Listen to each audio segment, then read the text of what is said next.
Ya, berikutnya saya akan memaparkan tentang proses pembelajaran yang merupakan salah satu komponen yang akan dibahas dalam akreditasi.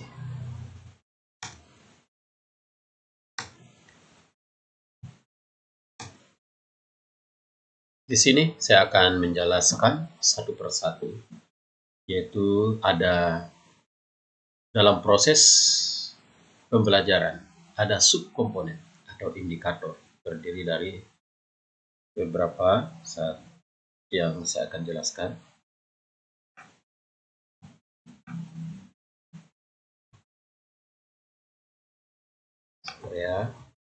Ya.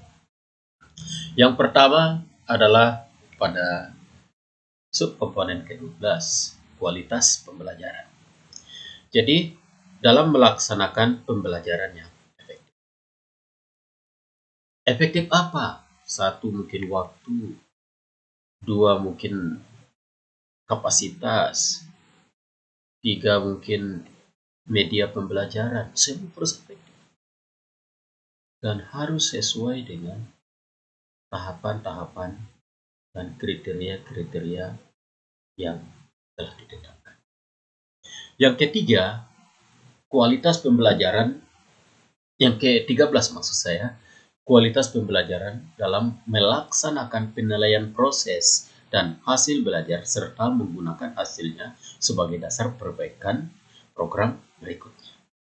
Jadi, dalam penilaian proses dan hasil belajar, ini merupakan sebuah acuan untuk digunakan dalam perbaikan dalam program. Apa yang telah dicapai, apa yang telah diperoleh, itu mengevaluasi diri kita, baik sebagai guru maupun sebagai siswa. Dan siswa mengevaluasi sejauh mana pengembangan, sejauh mana daya tangkap. Dan guru memperbaiki, jangan sampai metode salah. Jangan sampai waktu yang tidak pas. Atau terlalu banyak izin. Nah, itu bahaya. Jadi, kualitas pembelajaran itu sangat penting untuk berikutnya, melaksanakan remedial dan pengayaan. Adakah tidak layanan ini? Banyak sekolah yang tidak memiliki layanan ini loh. Hati-hati. Seolah-olah siswa itu belajar dan sudah pintar semua.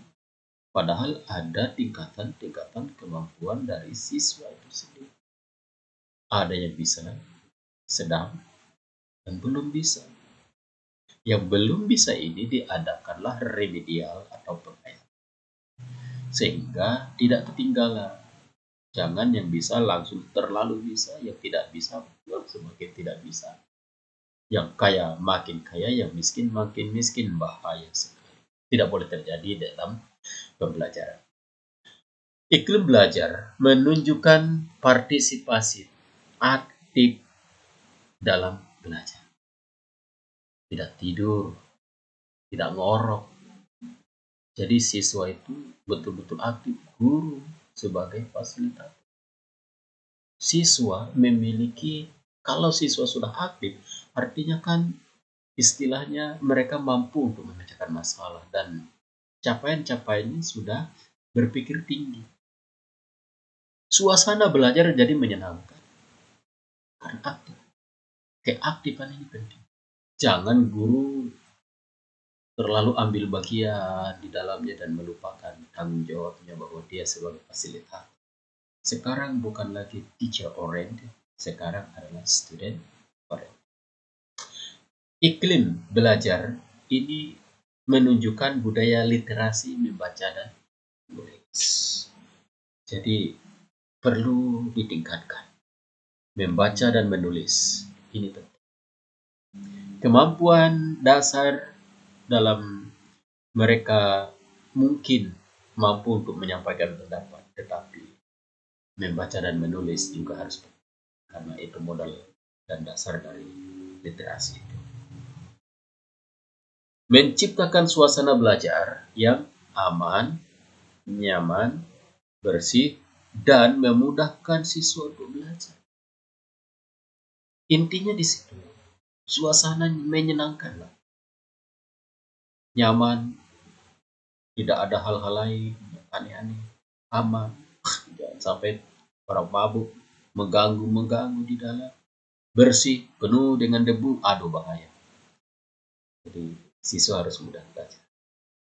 Pemanfaatkan sarana dan prasarana penunjang proses pembelajaran.